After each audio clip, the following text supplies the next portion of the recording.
दोस्तों आज की इस वीडियो के अंदर मैं आपको बताऊंगा कि जब आप आईटीआर फाइल करते हैं तो उस केस में आपको अपना जीएसटी का जो डाटा है वो आपको ये चेक करना है कि जब आप आईटीआर अगर सबमिट करते हैं तो उस केस में आपका जीएसटी पोर्टल से जो डाटा आपके इसमें जो आईटीआर के लिए ऑटो पॉपुलेट होता है डाटा, उसको आप कैसे चेक करेंगे और कैसे आइडेंटिफाई करेंगे कि आप जब जो आईटीआर फाइल कर रहे हैं वो करेक्ट है या नहीं है उसका डाटा। तो यहाँ पर मैंने अभी अपना जो है ई फाइलिंग जो होता है वो मैंने लॉगिन किया हुआ है और इसके अंदर मैं आपको बताऊंगा कि आपको डाटा जो चेक करना होता है वो आप कैसे चेक करेंगे। तो जब आप लॉगिन करते हैं तो आपके यहाँ पे देखिए आईटीआर अगर आपको सबमिट करना होता है तो इसके लिए e-portal.incometax.gov.in यानी कि ये जो ऑफिशियल वेबसाइट है सरकार की, उसी में आपको लॉगिन करना होता है और लॉगिन के लिए आपको अपना पैन नंबर और अपना पासवर्ड आपको लॉगिन उसके थ्रू आप कर सकते हैं। तो यहाँ पर आपको ई फाइलिंग पे सेलेक्ट करना है और इसमें होता है सबसे पहले इनकम टैक्स रिटर्न, और इसके अंदर जब आप क्लिक करते हैं तो आपके सामने अलग अलग ऑप्शन आते हैं। उसमें सबसे लास्ट का जो ऑप्शन है यहाँ पे व्यू एनुअल इंफॉर्मेशन सिस्टम यानी AIS, आपको इस पर क्लिक करना है। तो जैसे ही आप इस पे क्लिक करते हैं तो आपके सामने इस तरह का पॉपअप आता है, इसमें आपको कर देना है प्रोसीड। तो जैसे आप प्रोसीड करते हैं तो आप अगली विंडो पे चले जाते हैं, यानी आपके सामने नेक्स्ट जो है अपनी वेब पेज ओपन हो जाता है और इसमें आपको सेलेक्ट करना है AIS यानी एनुअल इंफॉर्मेशन सिस्टम। तो आपको इस पर क्लिक करना है और इसमें आपको सेलेक्ट करना है यहाँ पे TIS। जैसे ही आप यहाँ पे TIS पे क्लिक करते हैं तो यहाँ पे जैसे मैं क्लिक करता हूँ तो यहाँ पर आपकी पूरी कंप्लीट इन्फॉर्मेशन, तो इन्फॉर्मेशन से मतलब ये होता है कि यहाँ पर आप देखेंगे कि अलग अलग यहाँ पे इन्फॉर्मेशन की जो कैटेगरी होती है। सबसे पहले आप देखेंगे सैलरी। सैलरी से मतलब होता है कि अगर आप किसी कंपनी में जॉब करते हैं तो उसकी सैलरी की पूरी डिटेल आपको यहाँ पे मिलती है कि आपकी टोटल सैलरी कितनी होती है। तो यहाँ पे सैलरी का अमाउंट यहाँ पे शो होता है। इसके साथ ही इंटरेस्ट फ्रॉम सेविंग बैंक, यानी कि इंटरेस्ट का मतलब होता है कि फाइनेंशियल ईयर, जो भी फाइनेंशियल ईयर पिछला जो था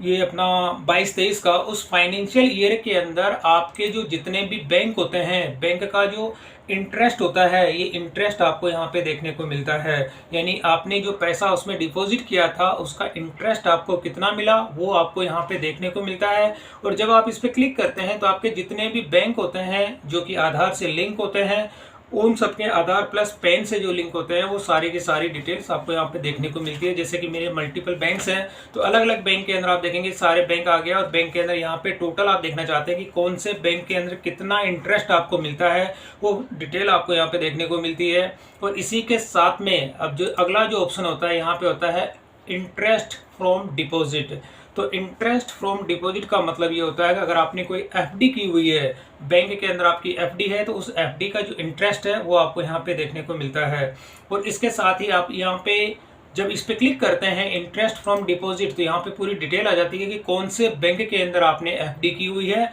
और उसका जो आपको इंटरेस्ट अगर रिसीव होता है तो कितना आपको इसमें रिसीव हुआ है। अब इसके साथ में होती है कि बिजनेस रिसिपिएंट जो होता है, यानी बिजनेस की तरफ से आपको जो इनकम होती है, तो यहाँ पर बिजनेस का मतलब ये होता है कि ये जो अमाउंट आपको देखने को मिल जाता है, आप यहाँ पे देखेंगे कि 10,0309 रुपये, यानी ये वो अमाउंट होता है जो कि आपका सेल होता है। सेल से मतलब होता है कि जिसपे TCS, जो आप देखेंगे कि TCS जो आपका होता है, अगर मैं जैसे कि ऑनलाइन सेलर हूँ तो मेरे इसमें क्या होता है कि इसका 1% पोर्टल पे देखने को मिलता है। यानी कि मैंने जो अपना GST R1 जब मैंने सबमिट किया था, मैं इस पर अगर क्लिक कर देता हूँ तो क्लिक करने के साथ ही आप यहाँ पे देखेंगे कि अलग अलग कंपनी जो अलग अलग प्लेटफॉर्म होता है, इसके अंदर आप देखेंगे कि ये फेशनियर टेक्नोलॉजी जो होती है ये मीशो है। मीशो की तरफ से मेरा जो टोटल फाइनेंशियल ईयर का जो टर्नओवर था यानी 7,10,028 रुपये का, इसमें आप देखेंगे कि ये इसमें टर्नओवर था। फ्लिपकार्ट की अगर मैं बात करूं तो इसमें था 2,88,540 की मेरी इसमें सेल हुई थी, जिसमें कि TCS लगा है। इसके साथ रिलायंस का जो होता है यानी जियो मार्ट जो होता है उसके अंदर मेरी यहाँ पे जो सेल होती है जिसमें कि TCS लगा होता है। तो यहाँ पर अब ये जो अमाउंट होता है बिजनेस का, मैंने बात बता दी आपको कि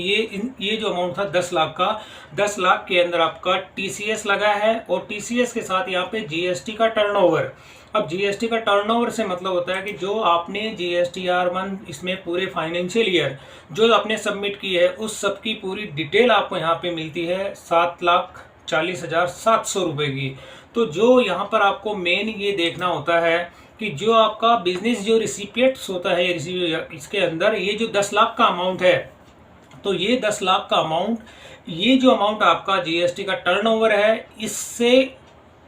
कम नहीं होना चाहिए। यानी कि मेरी यहाँ पे आप देखेंगे कि 10 लाख का जो मेरा जो था इसमें टीसीएस लगा है, लेकिन 10 लाख की मेरी सेल हो रही है, लेकिन मैं जीएसटी के अंदर जो फाइल कर रहा हूँ वो 7,40,000 की यहाँ पे फाइल कर रहा हूँ। तो अप्रॉक्स आप इसके अंदर देखेंगे कि मेरा 2,60,000 का तक का इसमें जो है डिफरेंस है। तो इस केस में आपको इनकम टैक्स की तरफ से नोटिस भी आपको मिल सकता है। तो यहाँ पर मैं आपको ये चीज़ दिखाना चाह रहा हूँ कि जो आपका यहाँ पे बिजनेस जो रिसिपिएंट्स होता है इसके अंदर 10 लाख है, तो ये वाला जो ऑप्शन आपका जीएसटी का टर्नओवर होता है, इससे आपको या तो इसके सिमिलर होना चाहिए या इससे अप होना चाहिए। क्योंकि यहाँ पर क्या होता है कि ये आपके बिजनेस को शो करता है, और ये जो इसके अंदर टीसीएस इसके अंदर डिडक्ट होता है, तो इसका मतलब कि आपका डाटा कहीं ना कहीं मिसमैच हुआ है। अब ये जो इसमें डिफरेंस आ रहा है वो भी मैं आपको दिखाऊंगा कि क्यों आ रहा है। अब यहाँ पे मैं लास्ट को मैं आपको दिखा देता हूँ जीएसटी परचेज। अब जीएसटी परचेज के अंदर आप देखेंगे कि 12 लाख जो होता है इसके अंदर मेरी 12,67,409 रुपीज़ की मेरी यहाँ पे टोटल परचेज हुई है। परचेज से मतलब ये होता है कि आप इसके अंदर जब क्लिक करते हैं तो इसमें अलग अलग जितने भी आपके B2B होते हैं, B2B से मतलब होता है कि आपने जितने जहाँ से भी अमेजोन, फ्लिपकार्ट, मीशो के जो कमीशंस होते हैं, यानी कि मंथली जो आपका प्रोडक्ट को सेल करते हैं, सेल पे जो आपसे चार्ज लिए जाते हैं, उन चार्जेस को मिला के 12 लाख का जो अमाउंट होता है, यानी आपकी परचेजिंग है, मेरी खुद की अपनी परचेजिंग है, और इसके अलावा जहाँ से भी आपने B2B इनवॉइस आपने लिए है और जिन्होंने अपना जीएसटी पोर्टल पे आपको आईटीसी क्लेम मिला है, उन सबको मिला के आप यहाँ पे देखेंगे कि टोटल 12 लाख से भी अबाव का मेरा यहाँ पे अमाउंट हो रहा है। तो इसमें जब क्लिक करेंगे तो उनकी डिटेल्स आपको देखने को मिलती है। अब यहाँ पर मैं आपको बता देता हूँ कि जीएसटी का टर्नओवर है यहाँ पे 7,40,000 का हो रहा था। तो ये आपको मैं ये बताना चाहता हूँ कि स्टार्टिंग के अंदर कुछ जीएसटी की रिपोर्ट मेरे से जो है गलत जनरेट हुई थी, और जनरेट होने की वजह से फिर मैंने उसको अमेंडमेंट किया था। अब अमेंडमेंट जो मैंने किया था वो भी मैं दिखा देता हूँ। यहाँ पे मैंने अपना जीएसटी का पोर्टल लॉगिन किया हुआ है, और इसके अंदर मैं आपको दिखा देता हूँ यहाँ पे जो रिटर्न फाइल जब मैं दिखा देता हूँ यहाँ पे, जैसे डैशबोर्ड पे मैं आ गया, और डैशबोर्ड पे आने के साथ ही जब मैं फाइल रिटर्न करता हूँ यहाँ पे, तो मेरा जो अमेंडमेंट हुआ था, यानी कि फाइनेंशियल ईयर चेंज हो गया था। फाइनेंशियल ईयर जैसे मैं यहाँ पे करता हूँ तो मेरा अप्रैल के अंदर Q1 के अंदर जो था ये फाइनेंशियल ईयर 23-24 है, जबकि मुझे अमेंडमेंट करना था 22-23 के अंदर। अब मैं यहाँ पे जो अप्रैल मंथ का Q1 सेलेक्ट करता हूँ, और यहाँ पे अप्रैल, और जैसे मैं यहाँ पे सर्च करता हूँ तो सर्च के अंदर यहाँ पे GSTR1 मैं आपको दिखा देता हूँ, क्योंकि इसके अंदर मैंने अमेंडमेंट किया था। तो जैसे ही मैं इस पर क्लिक करता हूँ, क्लिक करने पर यहाँ पे अमेंडमेंट की जो डिटेल होती है, तो आप देखेंगे कि 10 यहाँ पे अमेंडमेंट टेबल नंबर 10 के अंदर है B2C, सारे के सारे अनरजिस्टर्ड है, और इसके अंदर मैंने अमेंडमेंट किया था। तो अमेंडमेंट के अंदर देखेंगे 158 रिकॉर्ड है, और यहाँ पे मंथ मैं आपको दिखा देता हूँ, अप्रैल मंथ है। तो यहाँ पर आपको क्या करना होता है, जब मैं इसकी समरी अगर आपको दिखा देता हूँ, जैसे मैंने समरी दिखाता हूँ, समरी के अंदर अमेंडमेंट की जो डिटेल होती है, तो यहाँ पर आप देखेंगे कि टोटल नेट वैल्यू मेरी 6,58,000 की थी, और इसके अंदर अमेंडमेंट करने के बाद में जो वैल्यू निकल के आ जाती है 3,86,000। और मेरे पोर्टल पे जो फ़र्क यहाँ पे आप देख रहे थे 2,60,000 का इसमें डिफरेंस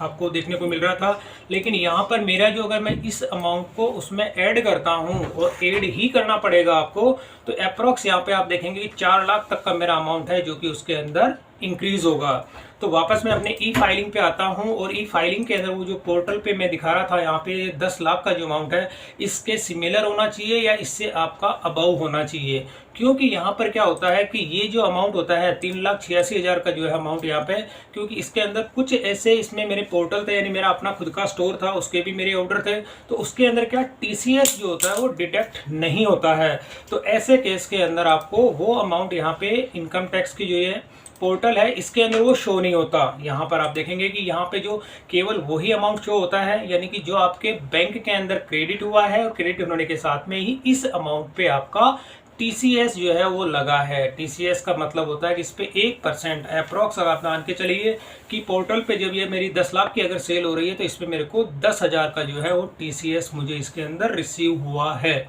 और ये जो टीसीएस रिसीव हुआ था, इसको टीसीएस जो अमाउंट होता है आपका जीएसटी पोर्टल के अंदर इलेक्ट्रॉनिक कैश लेजर के अंदर आपको वो देखने को मिलता है। और वो भी क्या कि जब आप टीसीएस की फाइलिंग कर देते हैं तो उस केस में ये अमाउंट आपको देखने को मिलता है।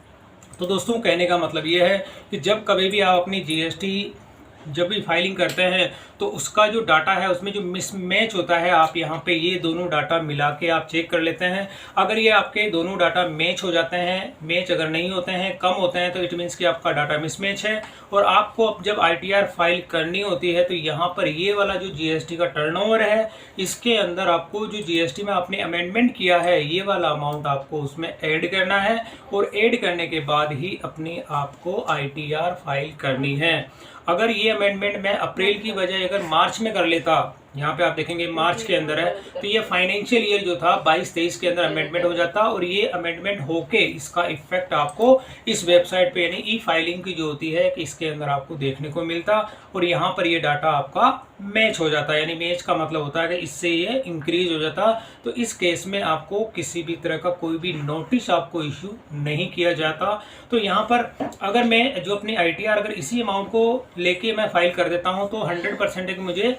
इनकम टैक्स की ओर से नोटिस मुझे मिलेगा। तो ये नोटिस मुझे नहीं मिले तो इसके लिए जो मैंने अमेंडमेंट किया है, ये वाला डाटा मैंने आपको दिखाया था अभी, तो इस वाले डाटा को मैं इसमें अमेंड करके यानी ऐड कर दूंगा। तो ऐड करने के बाद में ये उसमें अपनी ITR को मैं फाइल करूंगा। तो दोस्तों, जब कभी भी आप अपनी ITR अगर सबमिट करते हैं तो इस तरह से डाटा को कंप्लीट चेक करें, और चेक करने के बाद ही अपनी ITR को सबमिट करें, नहीं तो आपको इनकम टैक्स की ओर से नोटिस मिलना 100% तय है। तो कभी भी अपनी ITR को जो डाटा पहले से आप मैच करें, और मैच करने के बाद ही अपनी ITR को आप फाइल करें। तो दोस्तों, वीडियो पसंद आए तो इसे लाइक और शेयर जरूर करें, और मेरे चैनल को सब्सक्राइब करना ना भूलें।